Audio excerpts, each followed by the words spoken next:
보니까 사라가 죽는 장면이 나와 이거죠.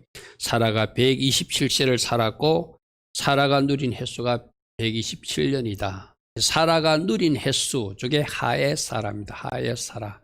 사라의 삶이 127명의 생명을 누렸다 이런 뜻. 그래서 우리가 바에라 지난주에 나타난 것 그죠? 바에라 주간. 그것이 핵심은 그가 주님이 나타나시더라. 그죠? 그다음에 사라가 누린 횟수 하의 사라. 사라의 생명의 날들이 127년인데 과연 사라의 생명의 날들을 통해서 우리 주는 교훈은 무엇인가? 이런 것을 잘 한번 여러분들 잘 살펴보는 오늘 시간 되길 바랍니다. 특별히 오늘 이 사라가 죽는 장면 127년 3을 마감하는 장면을 보면서 우리가 이제 사라에 대해서 이렇게 알고 있는 게 있잖아요. 그가 몇 살 때 아브람과 같이 떠나고 그는 언제 이스마엘을 낳는 실수를 하고 또 어떻게 또 이렇게 삶을 살아왔던 것이 쭉 그 사람이 살아온 이력들을 우리가 성경의 기록을 통해서 알 수 있듯이 과연 먼 훗날이 되겠지만 여러분들이 먼 훗날 이 땅에서 삶을 마감하고 주님 품에 안길 때 여러분은 어떻게 기록될 것인가? 이 땅에 남은 사람들이 어떻게 기억하는 사람으로 남을 것인가? 그것을 한번 새겨보는 오늘 우리 오전에도 천국에 들어가는 이야기 들었어요. 그죠? 마지막 우리는 이 땅에서 영원히 오래 사는 것이 아니라 천국에 언젠가는 가야 되는데 천국에 들어갈 자가 될 것인가 못 들어가 될진가 그 이야기를 오늘 살펴봤어요. 그죠? 그다음에 이 땅에서 천국 들어가기 전에 우리 그 삶의 기록은 어떤 족적을 남길 것인가 어떤 흔적을 남길 것인가 어떻게 누구에게 기억되는 사람으로 남을 것인가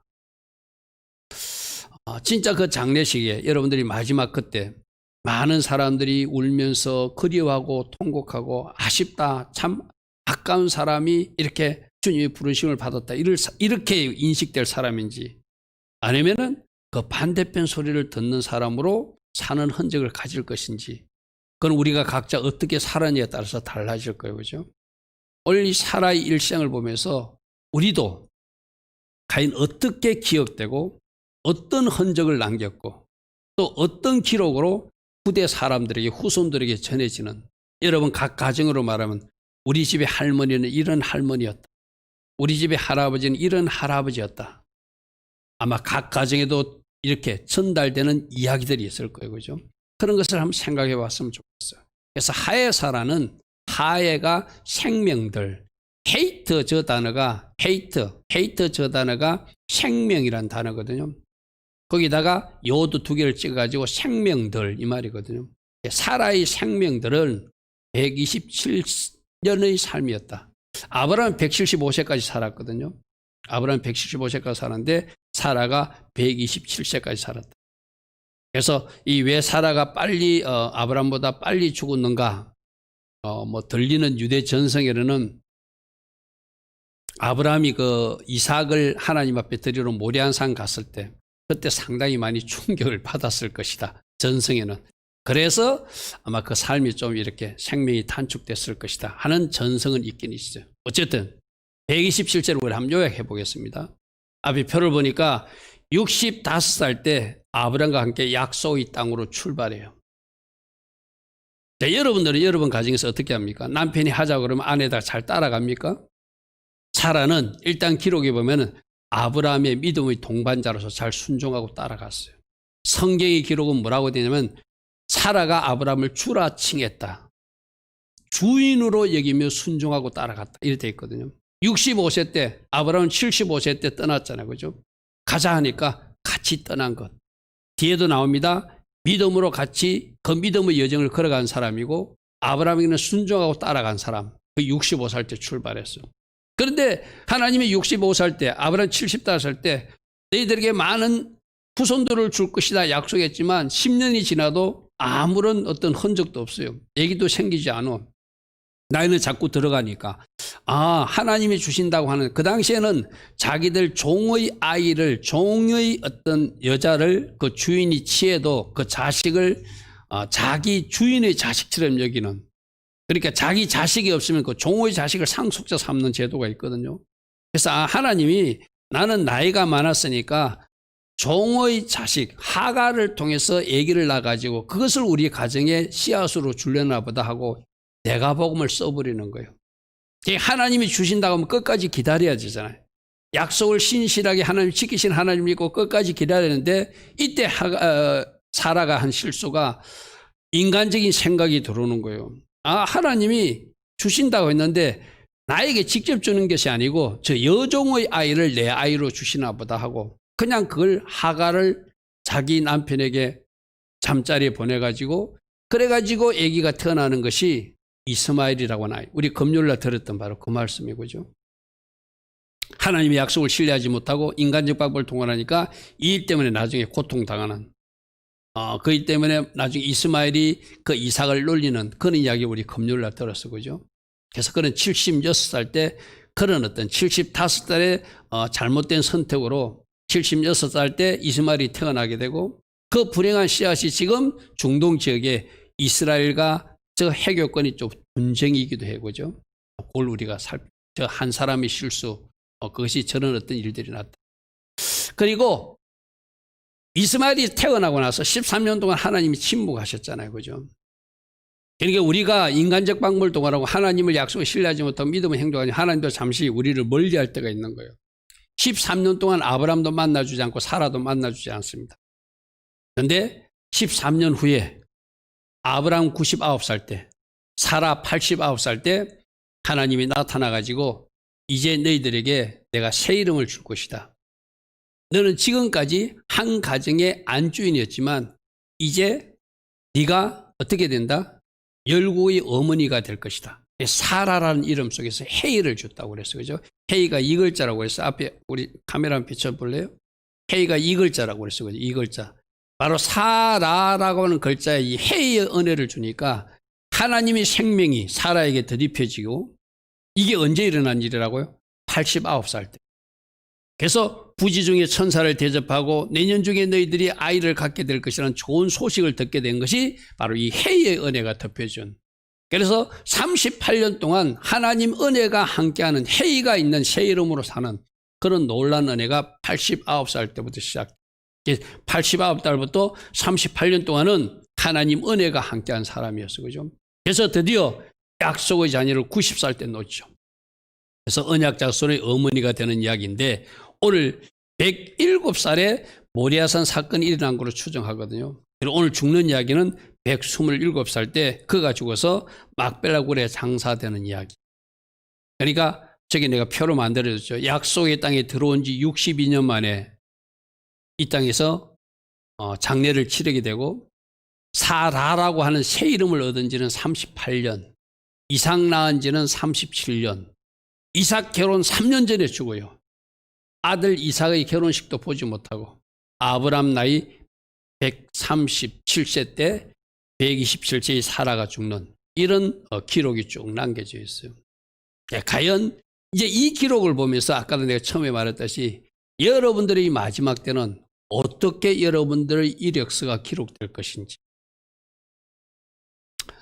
하나님이 기뻐하신 것들로 많이 기록되는 하나님이 칭찬할 만한 열매들이 많은 그런 사람들 되기를 바랍니다. 그래서 누구누구는 참 믿음의 사람이었어. 누구누구는 진짜 하나님 나라에서 충성한 사람이었어. 누구누구는 오직 순종한 사람이었어. 누구누구는 하나님이라고 그러면 끔찍이도 섬겼던 사람이었어.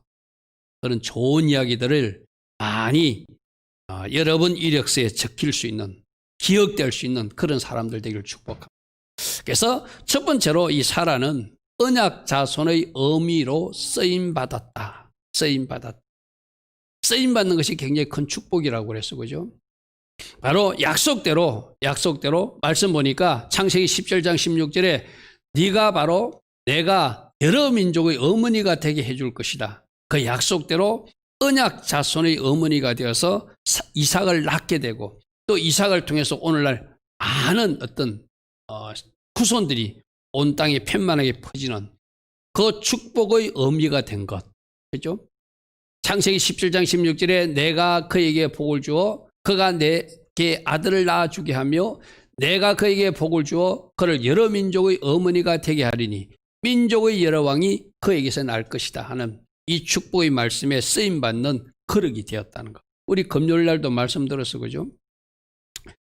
21장에 드디어 이삭을 낳았는데 이삭 놓기 전에 20장에 위기가 있었다고 그랬어. 그죠?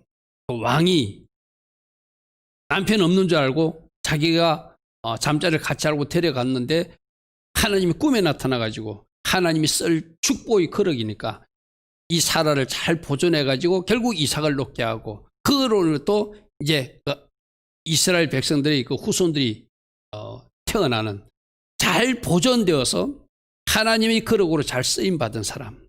할렐루야 하면 나는 여러분들도 하나님이 쓰고 싶어서 잘 보존하고 또 하나님이 쓰고 싶을 때 사용할 수 있는 그런 믿음의 사람들 또 하나님 앞에 쓰임받는 그 통로가 되는 여러분들을 축복합니다. 그래서 그림으로 보면 이런 것이 있죠. 하나님의 구속사에 쓰임받은 여인들이 우리 마태복음 할 때 아브라함과 다윗과 예수 할 때 그 여인들도 있었잖아요.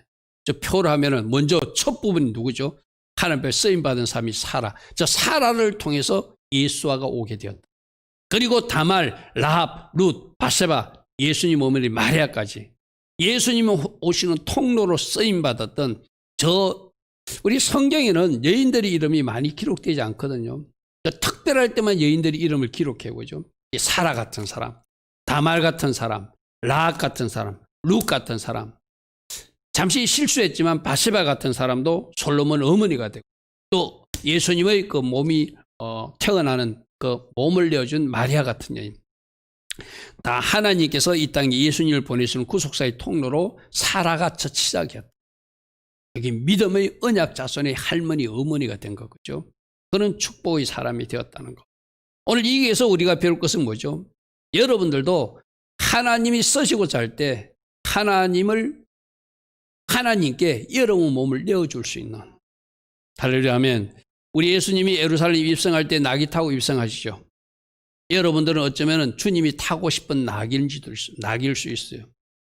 낙이는 어떻게 하는 것이죠? 예수님을 태우고 예수님이 가시고자 하는 곳에 가는 사람이 낙이에요. 그죠? 이호인 청년 보고 사랑하더라 네가 나귀가 돼서 나를 태우고 나의 복음을 싣고 어디로 갔으면 좋겠다.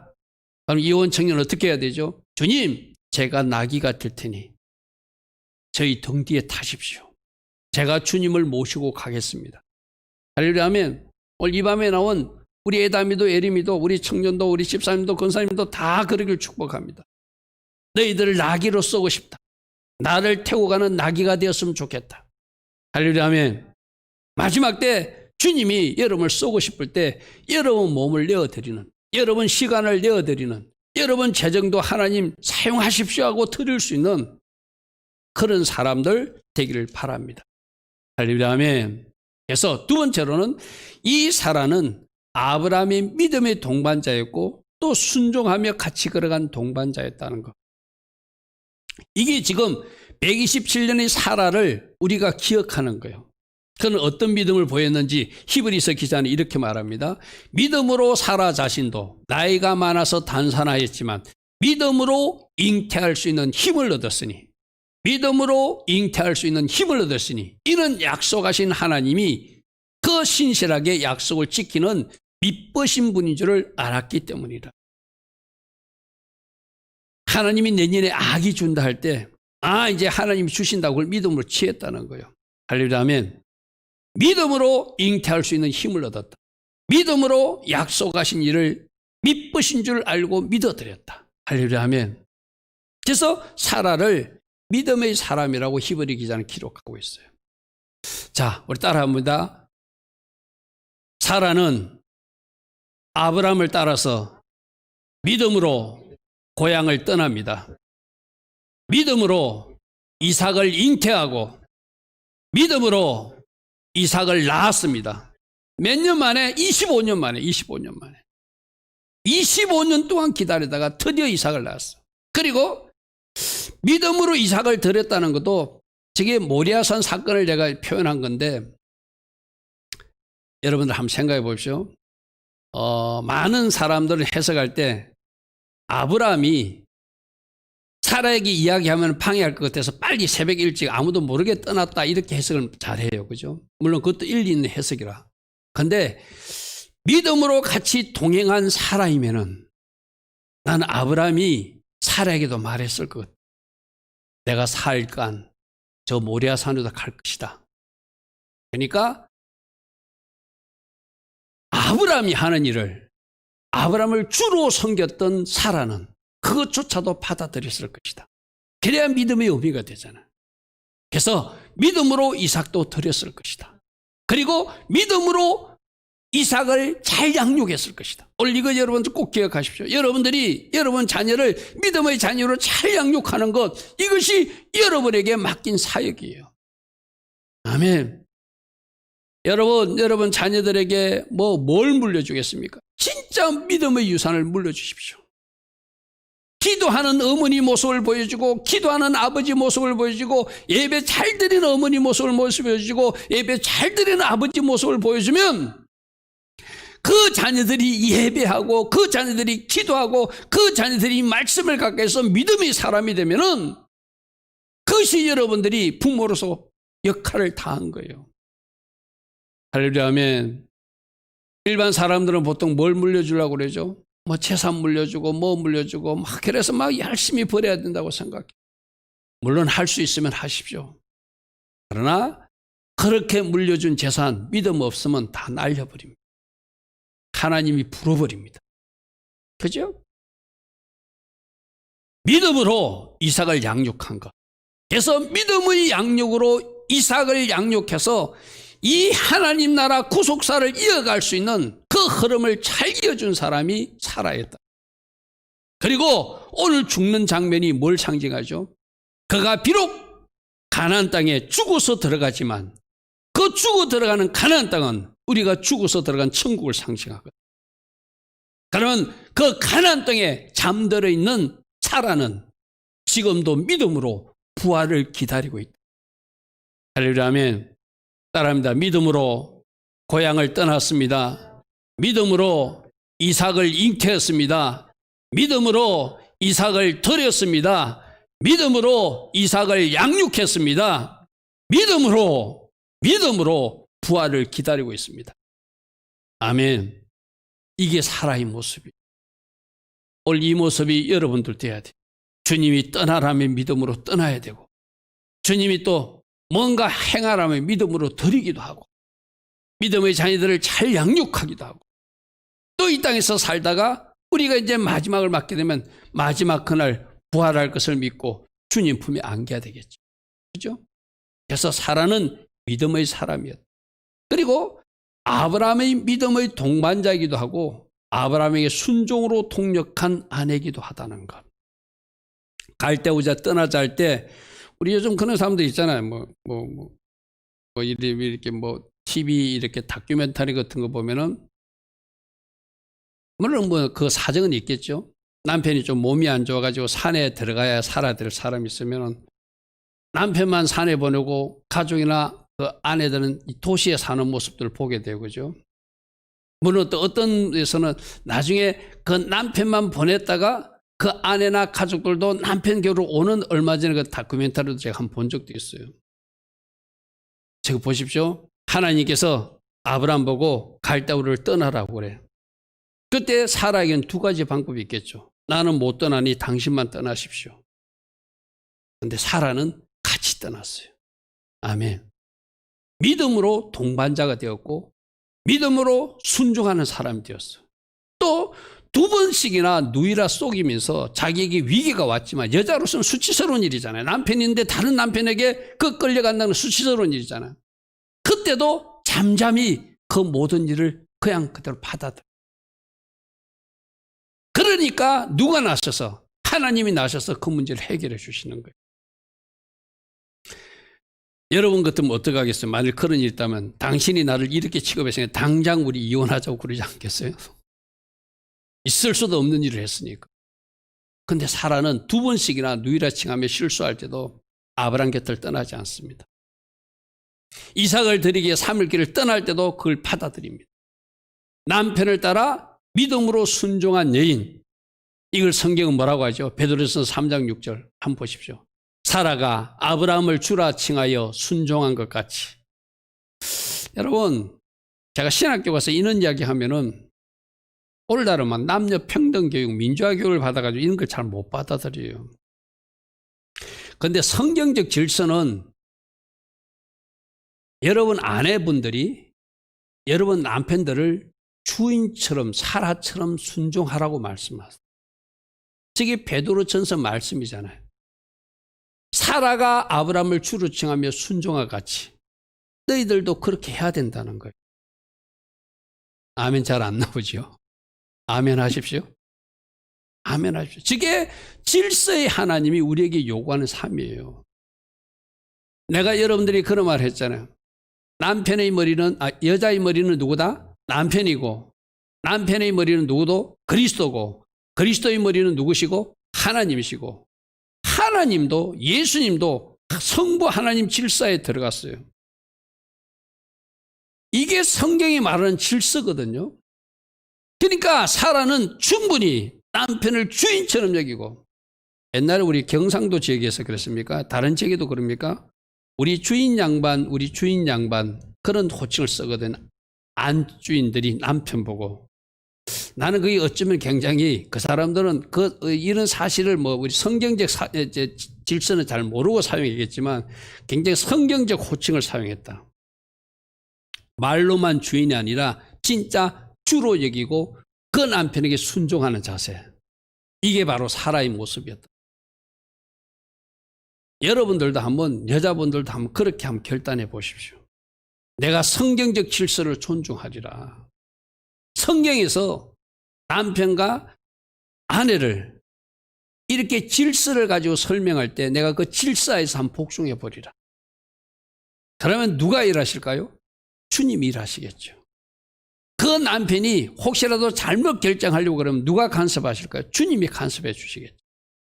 할렐루야면 사라는 특별히 믿음으로 동력했고 아브라함에게 순종하며 따라갔어요. 실수할 때도 따라갔고 아브라함이 하자는 대로 다 따라간 아브라함을 주라 칭하고 순종과 같이 베드로는 우리들에게 그렇게 오늘 말하고 있어요.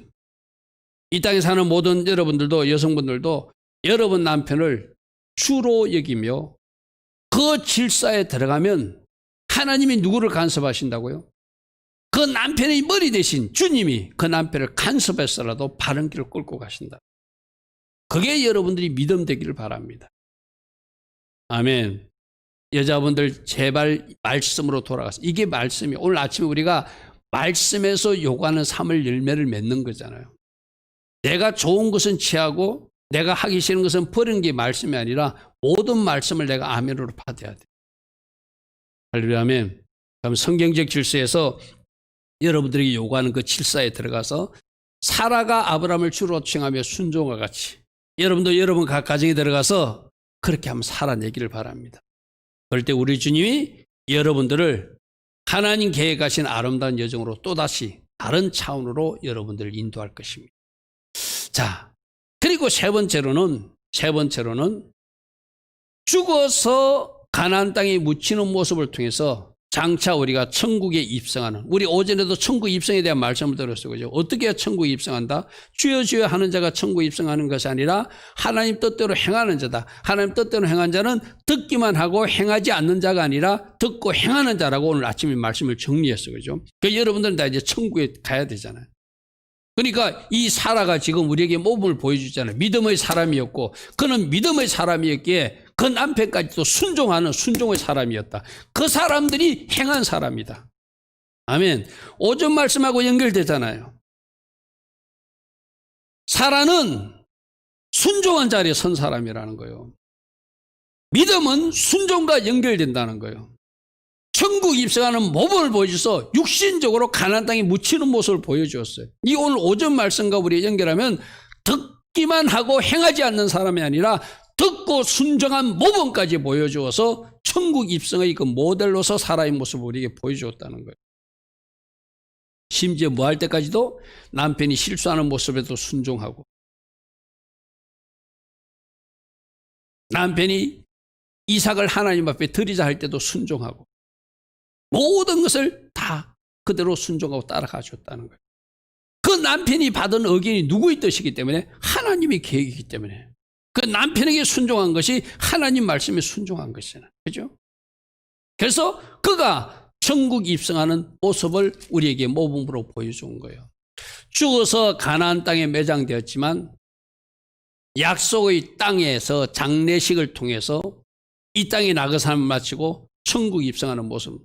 그러니까 우리가 가나안 땅 하는 것은 보이는 육신의 땅 이스라엘 땅이지만 영적으로는 그 가나안 땅이 어디를 상징하는 거죠? 천국을 상징하는 거거든요. 저 천국을 상징하는 거잖아요. 여러분, 우리 안식일도 마찬가지거든요. 1일, 2일, 3일, 4일, 5일, 6일째 끝나고 나면 7일째가 마지막 날이잖아요. 이 7일째 안식 들어가는 게 천국 들어가는 거예요. 그러니까 6일 동안은 이 땅의 6천년 삶을 이야기하는, 쉽게 말해서. 이 땅에 우리 삶이 6일하면은 7일째 안식 들어간 훈련은 일주일 단위로 천국 들어가는 훈련하는 거거든요. 절기도를 통해서도 특별 안식일로 절기 때마다 천국 들어가는 훈련하는 거예요. 지금 이 사라가 뭐였다고요? 약속의 땅 가나안 땅에 묻히는 그 모범을 보여주셔서 비록 슬픈 장례식의 문제지만 그 장례식이 슬픔으로 끝나는 것이 아니라 기쁨의 천국 입성의 잔치날으로 바꿔지는 것.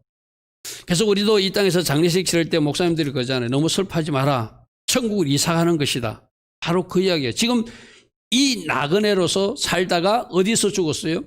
헤브론 땅에서 남의 땅, 그 가나안 땅 해쪽 속의 땅을 사가지고 장례 절차를 통해서 가나안 땅에 묻히는 그 모습은 결국 우리가 천국에 입성하는, 이 땅의 나그네 삶을 마치고 천국에 입성하는 모습을 보여주는 거거든요. 자, 그래서 창세기 23장 19절 한번 보십시오. 아브라함이 그 안에 사라를 가나안 땅에 마므레 막벨라 굴에 장사했더라. 우리 아까 읽으니까 어떤 일들이 있었죠? 그 땅을 갖다가 지금 이때까지 아브라함은 땅 한 평도 없어. 하나님이 땅 준다니 땅 아직 안 줬거든요. 그런데 여러분들 4절 한번 보십시오. 앞에 스크린 나오지 않습니다. 23장 4절 한번 보십시오. 이제 사람이 죽으니까 땅이 필요하니까 해족성에게 땅 좀 달라고 이야기합니다. 4절. 나는 당신들 중에 나그네요 거류하는 자이니 당신들 중에서 내게 매장할 소유주를 주어서 내가 나의 죽은 자를 내 앞에서 내어다가 장사하게 하시오. 굉장히 아브라함이 겸손하게 접근해요. 이 해족속들이 좀 거친 족속들이거든요. 그들에게 사람이 죽었으니 땅 좀 달라 이렇게 막 욱박지르거나 요구하는 것이 아니라 나는 나그네인데 거류자인데 사람이 죽어서 땅이 필요하니까 우리에게 매장할 땅을 달라고 겸손하게 접근해요. 그러니까 하나님이 그 해족속에게 어떻게 선한 영향력을 끼치니까 또 이 겸손한 아브라함 때문에 6절을 한번 보십시오. 내 주여 들어서서 당신은 우리 가운데서 하나님이 세우신 지도자이시니, 지도자로 인정해요. 우리 묘실 중에서 좋은 것을 택하여 당신의 죽은 자를 장사하소서. 우리 중에서 자기 묘실에 당신의 죽은 자 장사를 금할 자가 없습니다. 굉장히 선하게 나와, 그죠? 자, 여기서 우리 아브라함의 지혜를 배워야 되거든요. 겸손하게 접근합니다. 나그네에게 땅 한 필만 주십시오. 그러니까 이들이 하나님이 그들을 어루만지니까 당신은 하나님이 세우신 지도자로 우리가 알고 있는데 사람이 죽어서 묘지가 필요 없다면 우리가 거저 주겠다고 말해요. 거저 주겠다고. 11절 한번 보십시오. 11절. 9절부터 먼저 볼게요.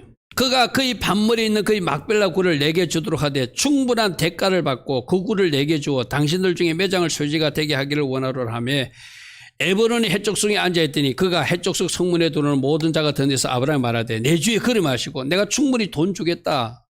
그래서 우리에게 땅 좀 팔으라니까 내 주에 걸음하시오. 11절. 내 말을 들으소서. 내가 그 밭을 당신에게 그냥 드리겠습니다. 그 속의 굴도 내가 당신에게 드리겠습니다. 내가 내 동족 앞에서 당신에게 들으니 당신의 죽은 자를 장사해서 공짜로 주겠다고 막. 물론 하나님이 일하셨겠죠. 그런데 여기서 아브라함은 억지로라도 값을 주고 사요. 이걸 우리가 오늘 주목해서 봐야 되거든요. 억지로라도 주고 삽니다. 20절 보겠습니다. 이와 같이 그 밭과 거기에 속한 굴이 해족속으로부터 아브라함이 매장할 소유주로 확정되었다. 어떻게 사는가 보면 15절부터 한번 보십시오. 내 주여 내 말을 들으소서. 땅값은 은 400세겔이나 그것이 나와 당신 사이에 무슨 문제가 되리까. 당신의 죽은 자를 장사소 하니까 아브라함이 에브론의 말을 따라 에브론이 해족속에 던 데서 말한 대로 상인이 통용하는 은 400세겔을 달아서 에브론에게 주면서 값을 일부러 치르고 사요. 이게 하나님이 가나안 땅을 준다고 약속을 했어. 우리 있는 거 있잖아요. 하나님이 주신다 생각, 하나님이 주시는 값다. 이 누군가 공짜로 준다. 이렇게 주는 값다고 그저 받는 것이 아니라 일부러 돈을 주고 사면서 아브라함이 자기 땅으로 완전히 확정하는 거예요. 이게 굉장히 중요한 예언적 행동이거든요. 오늘 여러분들도 마찬가지입니다. 여러분들에게 하나님이 어떤 약속을 하면 하나님이 이렇게 주시겠지 하고 내가 그냥 하나님 주시는 것을 기다리고 있는 것이 아니라 내가 예언적 행동을 치고 나가서 믿음으로 취하는 것. 그래서 내 것으로 취하는 모습이 오늘 아브라함이 가진 모습들이에요. 이게 왜 이렇게 되는가? 하나님이 주신다고 했으니까 주시겠죠가 아니라 내가 할 수 있는 역량과 능력을 동원해가지고 내 것으로 확정 짓는 것. 그래서 완전히 내 땅으로 만들어버리는 것. 이것이 오늘 아브라함이 우리 중에 가르친 교훈이게 돼요.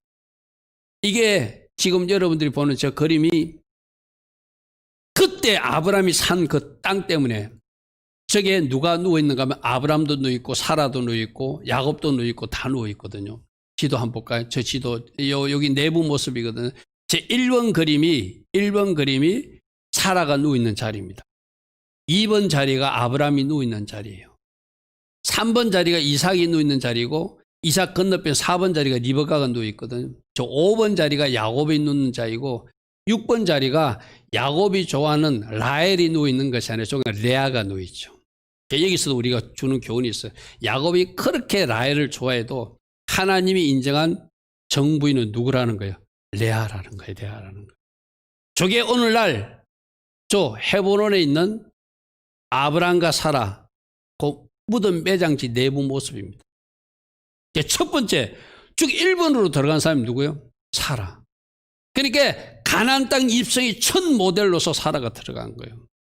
눈으로는 어디에 묻혔지만 가나안 땅에 묻혔지만 영적으로는 지금 어디에 들어가는 천국 입성 1호자로서 사라가 1번이 돼버리는 거예요. 2번 자리가 지금 아브라함 자리거든요. 여기 내부 모습은 이런 그림.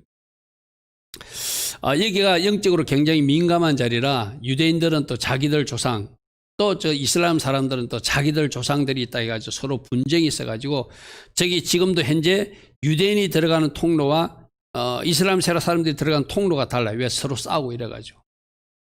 저기 내부 모습으로 리버가 묻은가 이상 묻은 이런 모습으로 되어 있습니다. 사진이. 자, 막벨라굴이 사라의 매장지로 시작해가지고 아브라함도 들어오고 이삭도 들어오고 리버가도 들어오고 야곱도 레아의 무덤지가 된다는 것. 굳이 비싼 값으로 돈을 지불하는 산 이유는 하나님께서 그 땅을 주신다고 약속했지만 정가를 주고 소정의 대가를 치르고 소유함으로써 완전히 자기가 약속을 성취되게끔 아브라함이 끌어당긴 이 예언적 행동은 우리가 꼭 눈여겨봐요. 하나님이 여러분들이 건물을 주신다 했으면 가만히 앉아서 건물 차지하는 것이 아니라 여러분이 해서 뭔가 취할 것을 취하고 예언적 행동을 하면서 내 것으로 만드는 그것이 바로 막벨라굴 취함을 통해서 우리에게 주는 교훈이게 돼요. 그리고 아까도 앞에도 말했지만 아브라함이 약속의 땅 하나님이 주신 땅이라 했지만 저걸 얻기 위해서 해족속에 겸손하게 먼저 나아가니까 그들도 당신은 하나님이 주신 지도자라 가지고 선하게 나오게 되고 결국 매장을 그를 공짜로 준다 하지만 공짜로 받지 않고 값을 치르고 사는 이것이 아브라함이 오늘 우리에게 주는 교훈이기도 해요. 23절 9절 다시 한번 보겠습니다. 23절 9절에 보면 충분한 대가를 받고 거구를 내게 주라. 충분한 대가가 가득 채운 값이라는 거거든요. 이 가득 채운 값이 영적으로는 무슨 의미인지를 한번 살펴볼게요. 충분한 대가, 가득 채운 값이 아까 은 400세겔로 돼 있어, 그죠? 이 금은 하나님의 신성을 상징하고 은은 십자가 은혜, 대속을 상징하는 것이 은이에요. 그러니까 은 400이라는 것은 여러분 이 400 숫자가 히브리 글자 맨 마지막 글자 타브가 숫자 값이 400이거든요. 이게 은 400이라는 것은 뭐죠? 십자가에서 이룬 그 대속의 은혜의 값이 은 400세겔이라는 거예요. 그러니까 이 성경의 숫자가 그냥 나오는 숫자가 아니라 타브, 십자가 대속의 값으로 은 400. 은 은사백이 바로 십자가 대속의 충분한 값을 주고 산 땅, 그게 우리가 들어갈 천국이라는 것 쉽게 말해서. 우리가 천국이 어떻게 들어가죠? 십자가 보혈을 공로로 들어가잖아. 십자가 대속의 은혜로 들어가잖아. 저 은사백이라는 단어 속에서 십자가 대속의 은혜로 우리가 천국 입성한다는 것이 충분한 대가를 지불한 것, 가득 채운 예수 피값을 주고 우리는 천국 들어간다는 거예요. 할렐루야며, 그죠? 저게 바로 은사백세겔에 숨겨진 의미이기도 해요. 그러니까 여러분 성경에 나오는 이 숫자라든지 뭐 은, 금, 이게 그냥 괜히 하나님이 은사백 아무 의미 없는 숫자가 기록한 것이 아니라 다 영적인 의미가 있다는 거예요. 은사백을 통해서 뭐 한다는 거예요? 우리는 오직 십자가 공로로 천국에 들어간다. 할렐루야면 십자가 공로를 믿는 사람들이 천국에 들어간다. 그것이 십자가에서 치른 충분한 값이었다 하는 것이 은사백겔의 의미. 자, 아브라함이 차지한 땅은 비록 작은 땅, 무덤이지만 장차 후손들이 이 땅을 차지하게 될 것이기 때문에 예언적 행동으로 사라가 먼저 들어가는 것이고, 죽음과 장례식이란 슬픈 일을 통해서도 하나님은 지금도 약속을 이루시고 있다는 것을 보여주는 것이고, 믿음의 행동으로 약속을 성취하는 모습을 또 아브라함은 보여주고 있다. 할렐루야면. 근데 이런 거예요. 죽음이라고 하는 이 장례식이라는 것은 인간적으로는 슬픈 일이잖아요. 근데 이 슬픈 일을 통해서도 하나님은 어떤 약속을 이루신다? 가나안 땅을 주신다고 그 약속을 이루시더라. 그러니까 여기서 우리 주는 교훈이 있죠. 여러분들에게도 여러분이 생각하는 그렇게 좋은 일이 아니라 안 좋은 일이 일어나요. 근데 그 안 좋은 일을 통해서 하나님의 약속과 계획이 이루어질 수 없다, 있다, 없다, 이루어질 수 있다. 이걸 사라를 통해서 우리에게 가르쳐주는 교훈이에요. 우리는 우리가 생각했을 때 좋은 일만 하나님이 일하시는 것을 생각하는데, 비록 이 사라가 127세 좀 일찍 죽는 죽음을 통해서도 그토록 주신다고 한 그 가나안 땅을 약속을 성취하는, 약속을 이루시는 그 한 방편으로 우리들에게 비전을 보여주신 사건이 이 사라의 장례식을 통해서 보여주는 모습이라는 것이죠. 이 지금 막벨라 굴이 있는 헤브론 땅이 얼마나 유명한 땅인가 하면은, 여러분들 가나안 전쟁할 때 갈렙이 85세가 됐어도 내가 그 땅을 달라고 했던 헤브론 땅이 바로 이 땅이에요. 여러분들 갈렙은 자기가 이렇게 지도자니까 평지 좋은 땅 얻을 수도 있잖아요. 근데 그 산지를 달라 했잖아요. 험한 땅을 달라 했잖아요. 왜 그 갈렙이 그렇게 그 산지를 달라 한 이유가 있는가 하면은, 이 아브라함이 누웠고 이삭이 누워 있고 조상들이 누워 있는 성지이기 때문에 달라한 거예요. 그냥 그 땅이 좋아서 갈렙이 차지하려고 하는 것이 아니라 민족의 성지를 갈렙 내가 가서 차지하겠다는, 그만큼 소중한 땅에 누가 처음으로 입성한 거예요? 사라가 입성한 거예요. 그리고 다윗이 나중에 여기서 헤브론에서 7년 동안 왕으로서 통치한 지역이 바로 이 지역이에요. 이게 바로 예루살렘에서 한 30몇 킬로 떨어지는 지역이, 지도로 보면 별표로 표시된 저 지역이거든요. 예루살렘 남서쪽에 있죠. 별표로 제가 표시하는 지역이죠. 저기가 헤브론 지역이에요. 저기가 갈렙이 차지하려고 했던 땅이고, 저기가 다윗이 7년 동안 왕으로서 통치했던 땅이고, 저기가 바로 처음으로 사라를 통해서 하나님이 주신다고 그토록 약속했던 가나안 땅을 취할 수 있었던 땅. 할렐루야. 그런 어떤 영적인 의미가 있는 그런 어떤 거죠. 그래서 오늘 이 본문을 통해서 우리 주는 교훈은, 사라처럼 여러분들도 하나님께 쓰임받기를 바랍니다. 아멘. 사라는 언약 자손의 의미로 쓰임받은 사람이에요. 그리고 특별히 아브라함의 믿음의 여정에 동반자였고, 아브라함에게 순종하였고 하나님께 순종한 순종의 사람이었다. 그래서 믿음과 순종으로 천국 입성하는 그 모델적 모습을 가나안 땅 첫 입성 매장지에 들어가면서 우리에게 보여주면서, 그 사라가 묻힌 곳에 아브라함도 들어가고, 그 사라가 묻힌 곳에 이삭도 들어가고, 리브가도 들어가고, 야곱도, 레아도 들어가고, 장차 우리들도 영적인 그 가나안, 그 천국에 우리도 모두 입성해야 되는데, 어떤 사람으로? 믿음의 사람으로 입성해야 되고 순종의 사람으로 입성해야 된다는 것을 사라를 통해서 우리에게 보여주고 있어요. 비록 장례식이라고 하는 슬픈 의식을 통해서라도 하나님의 약속의 성취의 모습을 우리에게 보여주고 있다. 그러므로 우리 눈으로 세상을 볼 것이 아니라 하나님이 시각으로 보면 장례식 속에 약속도 성취되더라. 할렐루야 아멘. 그런 것들을 오늘 우리에게 주는 교훈이 있습니다. 오늘도 이 사라의 삶을 통해서 과연 여러분들은 이 땅에서 이 삶을 마감하고 주님이 부르시는 그날 어떤 이력서가 기록될 것인지 한번 잘 묵상해 보시고, 후손들이 나를 믿음의 할머니 할아버지로 기억할 것인가, 나의 후손들은 내가 하나님 나라에 순종한 할아버지 할머니로 기억할 것인가. 나는 아직 나이가 멀었는데요. 맞아요. 한참 먼 사람들도 여러분들이 지금부터 어떻게 살아가는 것이, 여러분들이 어떻게 살았는가 하는 것이 장차 이 땅에 남은 사람들이 여러분들이 기억되는 사람은 남을 거예요. 오늘 사라는 믿음의 사람이었고 순종의 사람이었고 천국에 입성하는 모델로서 우리에게 몸을 보여주고 있어요. 여러분들도 후손들이 또 이 땅의 사람들이 하나님의 사람으로 기억될 수 있는, 믿음의 사람으로 기억될 수 있는, 순종의 사람으로 기억될 수 있는 그런 한 사람 한 사람 되기를 축복합니다.